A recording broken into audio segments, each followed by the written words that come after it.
Hello, wonderful, beautiful people. My name is Kareem Walji, the Conscious Edupreneur. This is a second video of a series where I share best practices on teaching and learning and my thoughts and general knowledge around education, technology, and everything related to the learning sciences to support existing teachers and trainers develop their true potential in their careers within and beyond the classroom. Today, I wanted to talk a little bit about a personal story of mine. Well, my son is currently in 4th grade. He came home from school one day and he showed me the results of his math test. Now, in our home, luckily we don't emphasize any importance to grades. He is very self-aware and the results don't matter to him that much, and he understands that tests are generally a snapshot in time. However, I often overhear other parents and teachers placing a large amount of weight on grades, and this got me thinking. And so I took my son's test and I focused on the skills that he acquired. As I regraded the test, I realized that there was a large discrepancy between what he showed on the test and what he actually knew. And so I reviewed some of the concepts with him in a quick 5-minute discussion, and after a chat, he was able to understand the areas that he missed and correct those. And he went happily on to play his Minecraft, and I went happily on to read my book. Now, upon further reflection and deep reflection, I thought to ask a few conscious questions on this topic.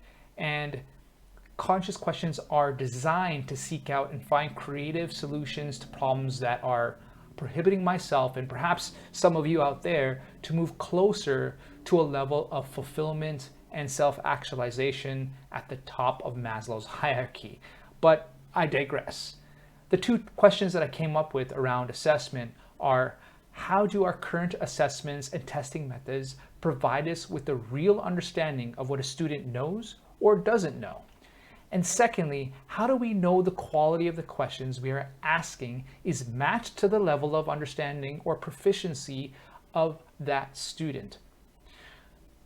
Well, in other words, how do we measure the latent traits and knowledge that students have, as most assessments are set up to only answer the question of whether something is correct or incorrect. Now, if we apply a little bit of cognitive understanding to the assessment process, we can understand that learning is a multidimensional process and not binary, whether it's right or wrong. We can understand that students' knowledge is on a spectrum, and we can also understand and change how assessments are built and graded, and it has to change to understand what latent traits a student possesses. Once you understand those latent traits, which is misconception skills and level of knowledge of acquisition to varying subject areas, you can then tailor and personalize the learning experiences and amplify these latent traits. Now, that's all well and dandy, but one way of doing this is to use a technique known as item response theory, or IRT. Now, IRT is a psychometric assessment that is also tied to latent trait theory, whereby tests can be measured or the difficulty level of a question can be based on the most correct or incorrect responses that it receives. And also it can measure the overall ability and pick out those latent traits from a large data set or a small data set of results. It's all very math heavy and based on statistical models that have been around for years, generally applied to tests such as the GRE, the GMAT, and other common tests that you may know of. Until recently, teachers and educators didn't have access to building these types of tests, let alone the actual technology to support it. Now, there are a number of free open source tools that are very easy to apply, and results can easily be interpreted without having to actually understand the model behind it or the need to be a psychometrician to validate the results.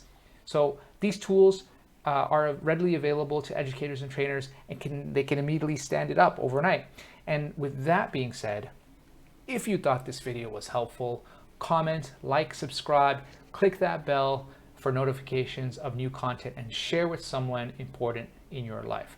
Let's keep this conversation going in the comments, and remember to be respectful. If you want to know more about IRT and other assessment methods, feel free to connect with me on social media as seen below. And until next time, continue to love, laugh, and learn.